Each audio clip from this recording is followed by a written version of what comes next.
Amazon.com, right? The biggest bookseller in the world now. CreateSpace.com allows you to set up an account, upload your files. If you want to, you can design your cover online. We're going to talk about that in a minute. And have a proof in hand within about 3 days for roughly $4 plus shipping. So for about $7, about $7, you can go from Word document to book in hand. That's a pretty good budget for a proof, right?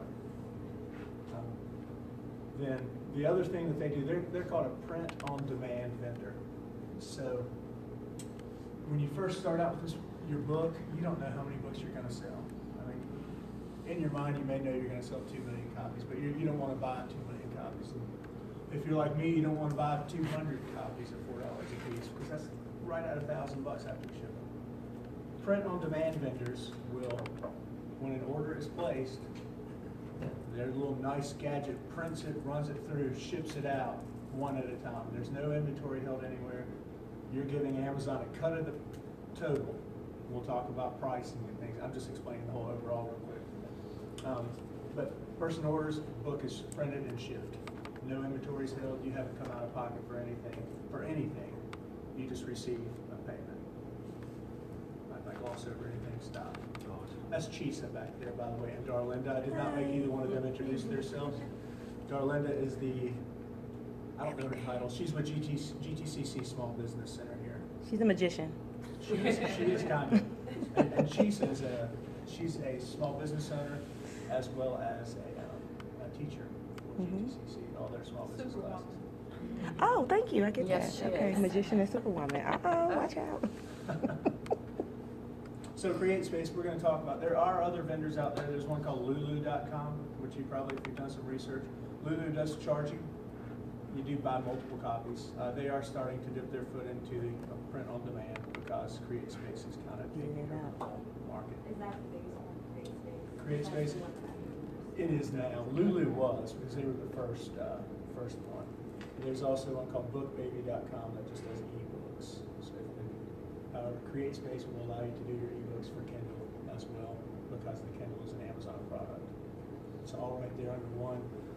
One neat thing, if you use CreateSpace, you automatically get your book on Amazon as well. You don't have to do anything except for click a button that says, yes, I want it on Amazon. They also create a web store for that book itself.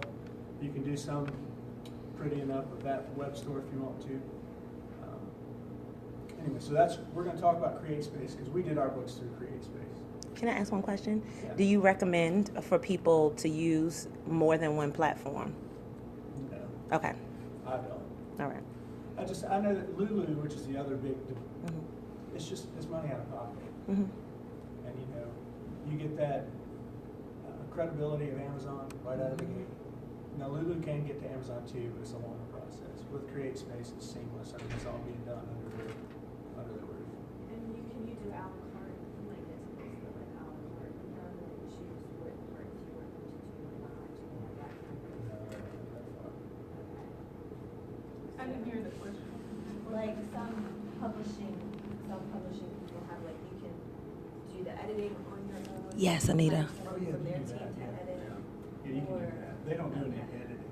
What about like book design, book Yeah, cover they do. design? Yeah, we're going to talk about that in a Okay. minute too. So like different things you can hire people or just have them. And they also have a marketing program that you can pay $400 a month or something like that for if you want to. We're here to teach you about the. Go ahead. I was just going to say, they do have also the option of ebook as well as print book. So you can, Thank you so much. You see, I'm trying to be quiet. Yours available as an ebook. Not yet. Hey, Amanda. That's actually what I've been working on lately with this. Now, we're not going to broadcast this whole event, just a little snippet to let you know about the self-publishing workshop. I'm doing it myself, making it into an ebook as an illustrated book with interactivity, music, and things like that. But again, Oh. it's one of those things that you jump in and you're just like, oh yeah, I can do this. I've got the book laid out and everything, but then I've got I have to compose this music for this section, and you build these little jobs within the job that kind of No problem. And then I just got busy with other things, so it's life. All right, so let's say you got your book ready, you We've chosen CreateSpace. By the way, it takes about 3 minutes to set up a CreateSpace account, if that long. If this worked, we would show you that. So just imagine it's a really pretty website. What's wrong? Our cable's not working. Oh, I don't have a Mac. Yeah. And your cost, like I said, your cost per book, and I can tell you for either one, for a 200-page print-only black and white with color cover, it's about $2.94 per book. That's what your cost is going to be per book through CreateSpace. Welcome, That is not what everybody. your customer's going to buy it for. You do get to set that price as well. The way I price my children's book, the price on it is $364 a book because I've got full color. We have full color printing on the inside.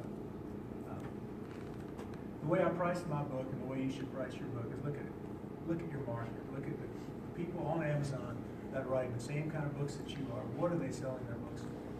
What is the pricing on that? Another thing you should take into account, how much money do you want to make per book? Because like I mentioned, Amazon is going to take a cut. I mean, CreateSpace is going to take a cut. That cut is for printing and distribution because they're going to be doing the shipping as well. For my book, this book, I charge $10.99. Is that what you did as well? $10.99 for the book. Of which, at the end of the whole thing, I make, I think it's $2.94 a book. I make about $3 per book. Nothing out of my pocket. So for somebody to go and buy it, I'm allowing Amazon to clear $6. And no effort. I don't do anything else after I upload it. All right? Somebody goes on Amazon.com, they find my book, they buy it. We'll talk about how we get them to find it later. They buy it. I make $3. That's not a bad deal. If I price it at $9.99, I make less. It goes down. There is a minimum price they will allow you to set it at because they need to make their amount. The reason they do that is they have thousands of authors upload books and never sell anything beyond, beyond the proof that we order or the 5 proofs. In fact, I have wanted to do a couple collections of my short stories that I didn't want to offer to anybody else. I set them up in my account and ordered proofs just so I have a nice bound copy to leave for my kids when I'm dead, years from now. That price, people like that are built into that price that Amazon takes off each one. It is a nice way to get a nice keepsake too. But you got to price your book according to your market and how much money you want to make per. Remember that they are taking a big chunk, but you're not having to do any work. You're not having to warehouse them. I can talk about this. We both distribute our own CDs, and we have cases of CDs in our basement. So they take up space. You have to buy 1,000 at a time. You don't have to anymore, but 300 to 500. You too. You Welcome, don't have everybody. any of that problem anymore. Amazon's taking care of everything. They're putting a pretty little picture up there to even let you flip through the book on the, and you just let them take a cut. All right. So you asked about a la carte items on CreateSpace. One of the most, and Josh kind of alluded to this before, one of the most important things on your book, what's the first thing you see on a book? The cover. The cover. Your cover design is very important. CreateSpace does allow you to use their online designer. Should you use that online designer? I'm going to go ahead and say no, because of those thousands of authors, and it may be millions of people using it at this point, if half of those people are using it, then half of those people have the same covers. It just has different text on there. How? You want it to be unique. This is a thing, a place in Till which 12 I think o'clock, Cheryl. Spending a little bit of money, if you're not a graphic designer, spending a little bit of money is very important because the first thing they're going to see is that. It's kind of like going to a job interview. You put a tie on or you put a dress on because the first thing they're going to see is that. Spend some money on that because you want to invite them into the book. So yeah, they do have a cover designer, but I think it's very important to engage someone like Josh or someone, I hired illustrators for mine, someone like Lincoln Adams to do your design work. About how much would you say it costs minimum up to, in order for somebody to do your design work for you? If you're gonna just do design work where you're taking existing stock footage, stock photos and things, it's gonna be cheaper. For an illustrator, if you're having an illustration done, the cover is probably $600. Okay. I had to do that because I paid it for all the illustrations on the inside. My cover price was less because I used a picture from inside the book as the cover. I paid him since I did pay somebody to do all my images, I did pay him extra to use it twice because, he deserved that. His talent deserves that amount of money. Did you own your images when he did them for you? I did work for hire on the second book, in which I own these images. We did not do work for hire on this. He owns all the images in this book. I can use them for anything to promote this book, except for T-shirts. and things So you like that. can't I'm make not money allowed off to- of selling other things because I cannot make money off of the images in this book, except for in relation, in this book. I can make a T-shirt for myself, I can make cups for myself and things Mhm. like that, but I cannot sell them. That's a whole different, work for hire, that's a whole different conversation, copyright and all that. But cover design, if you're just using someone like myself, I have a graphic design background as well, Josh does too. Josh is active in it, so he can give you better pricing. Somebody needs a book cover, you don't have to do an illustration. I would say, I mean, using stock, I mean, there's stock resources, so, you know, if you wanted to, like, say you're doing a cookbook, and you didn't have the budget to do a shoot, you wanted to go to a place like iStock Photo, and, you know, look at, you know, delve through their stock photography, they are dirt cheap. I mean, They you are can cheap. get good photography for, granted, you know, it's not perfect, and it's not gonna be your exact dish, but that's what you pay for when you hire a photographer. Right. But going through something like iStock Photo, you know, go through, you find the image, you'll pay like maybe $50 for the image. Top image, yeah, highest Yeah. credits. Well, that's, I think they have a minimum Yeah. of credits that you can, Yeah. you buy credits with them, and then you spend those credits on images. Some images are 1 credit, some are 3. But basically, you would get that image, and then, so you're looking at, you know, $50 for an image-ish. Then you might pay a designer, you know, depending on the level of experience of that designer. But if it were myself, I would, you know, guesstimate, you know, a couple $100 for my time to take that image, lay it out, make it look good, have a little back and forth. So, you know, you're paying for time at that point, so, you know, even, you know, the back and forth is a little bit, but yeah, a couple $100 for, you know, a few hours to go back and forth and to lay this out. But then you have a cover that is unique. And that's important. For professional photography, so we found 2 pictures that we love that are actual pictures from the board. So how do we reach out to those photographers?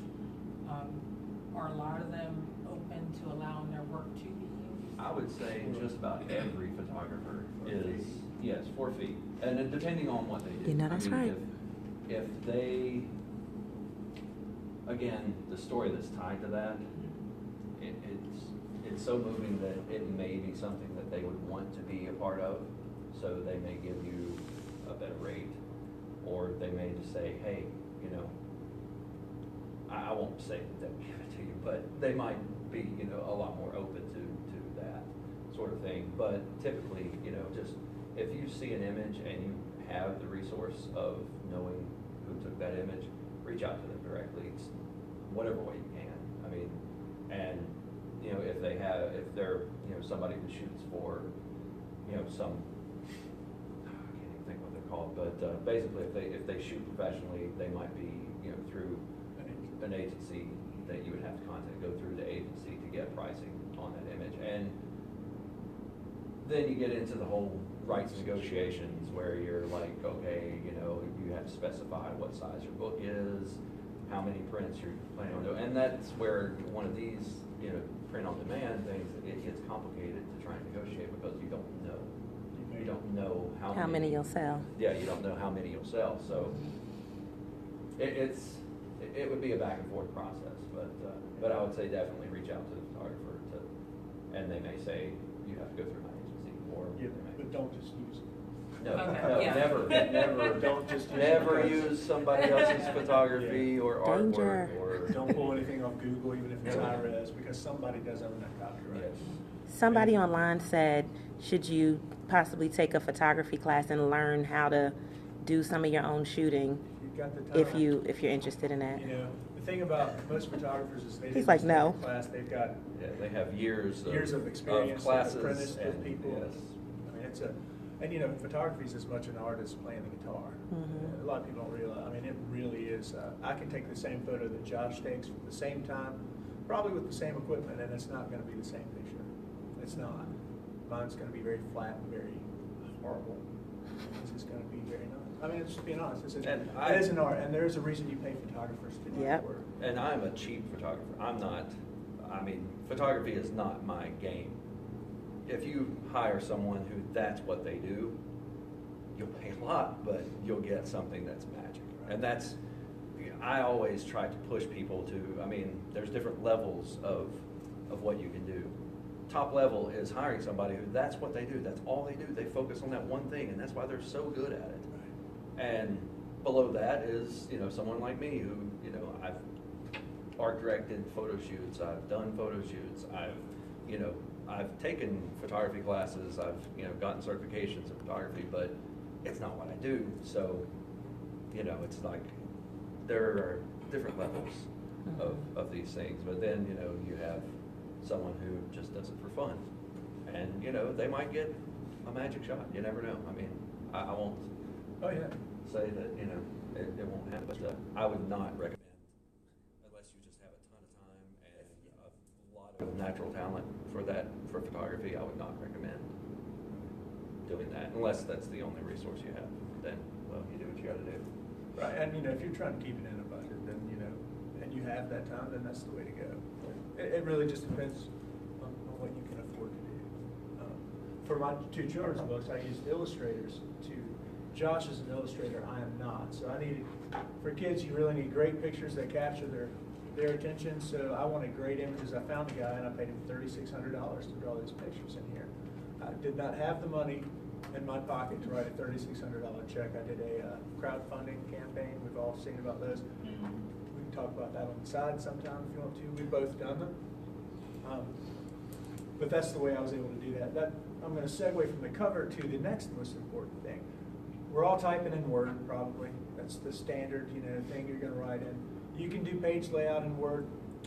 I recommend letting a designer at least look at the file you're going to upload, because books look and feel a certain way, and they have since the dawn of the printing press. There's margins, Thank you, there's Allison. fonts, there's typefaces, kerning and leading, things that are very important that need to be looked at. You don't notice them because they're done right. When you buy a book off the shelf, you notice them when you pick up a book that's been self-published and it's not done right. So the page layout itself is just as important as the cover of that book, and the editing. All of this is just as important. It's about it, because when you want somebody to spend $10 on your book, you need to give them a $10 book, right? They want to see a book that looks just like, you know, Simon & Schuster or one of these other guys published it. So your page layout, have someone look at it, a graphic designer. They're going to charge you to look at it, but they don't need to read every page. They're only going to have to flow the document into a layout that they can create for you. It's going to cost you a little bit of money, but it's worth it in the end. Again, I've done it in the past. I've worked in the ad agency world as well, and I've done page layout stuff for years. So I was able to do mine, but that would be the least expensive thing you would have to do. To have somebody just create, you know, the look of the inside of the book. Other things to consider while you're getting your book ready to go to print. On the back of every book, there's a little blurb about the author. Yes, you have to write your own bio. It's very important. What you say here is another thing. We all look at the front of the book first, and I always flip it over to see what they say about the book. We're going to talk about that. But I also want to know a little bit about the author. Why is this guy selling me something? Why is this lady selling me something? Why should I care? So your author bio needs to be concise. It needs to be well written, just like your book. And it's probably the hardest thing I think you're going to write. A lot of people have problems with self-promotion, and that is you are defining yourself to your audience right there in, you know, less than 100 words. So take your time. What do you need to do with that after you get it written? You need to hand that to the same person you trusted to read your book and say, can you edit this piece right here? Most people will realize that, you know, you're giving the best version of yourself in that bio, so you want to polish that as much as possible. Then you want to do that book description. You've written your book, you need to now tell your reader what that book is about in a very short amount of space. That was the hardest thing for me to do for any of them. Because you really need to do your outline, your whole outline of your book. I don't know how you write, but I write an outline before I do anything. You really need to have your outline in a paragraph form right there. that is also enticing. This is a marketing piece right here. This is good ad copy on the back of your book. I don't know if that's good actually, but I was lucky in mine, and I'm segueing into, I've got a handout that I'll give you at the end of all this that kind of goes through all this. I had someone write it, someone review it, and give it a little endorsement for the book. I was able to use that. It was well enough. Endorsements for books. If you can find a famous person to endorse your book and write it, great. I don't know any famous people. I know a few, but I don't know any famous children's authors. That matter. You don't know J.K. Rowling? Just call her up. I tried to get Orson Scott Card to come do this with us. Oh, So he could fill the room. so he was going to kick you to the curb. He was going to be with me. Oh, okay, all right. But endorsements, get people to read it, get them and ask them if they'll write a blurb about it. It can be someone within, like another, life coach. And if they read it and they have something nice to say about it, get them to write something. It's very important. It's important when you put together that web page that sells the book. I should have you look at the book. I did. I should put it on there. So question with the endorsements, do you think that, because, a lot of times you'll see that first copy and then they'll go back and they'll add in the endorsements. This person read it, that news article said blase about it. Do you think that it would be better to try to get those endorsements before you release the book and have them inside? Or, do a second edition or something like that? If you can, it's good to have them in the first one. Second editions are, and they're easy to do because it's really easy to get a book set up on CreateSpace. But for a second edition, you lose all of your Amazon sales rankings. For You Create, put a because it's second another one out. edition now, so it's Yeah. starting over. They did finally take, online reviews, which we'll talk about the Amazon part in a minute and the selling part. They do now. I put a second edition of this book out so I could make it new the second Christmas it was out, put a new cover on it. They do finally take those reviews and move those to the second. Okay. But the sales rank, they don't. What is that? The sales rank on Amazon will, Okay. yeah, okay, we'll talk about that. Selling the book. We've got our book made. Amazon.com has rankings for everything they sell. They're updated hourly. So, Good job. one way that I'm trying to think of the way to go. You need people to know about your book, right?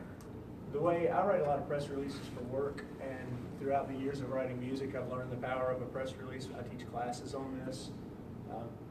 I've helped Josh with this. Joshua.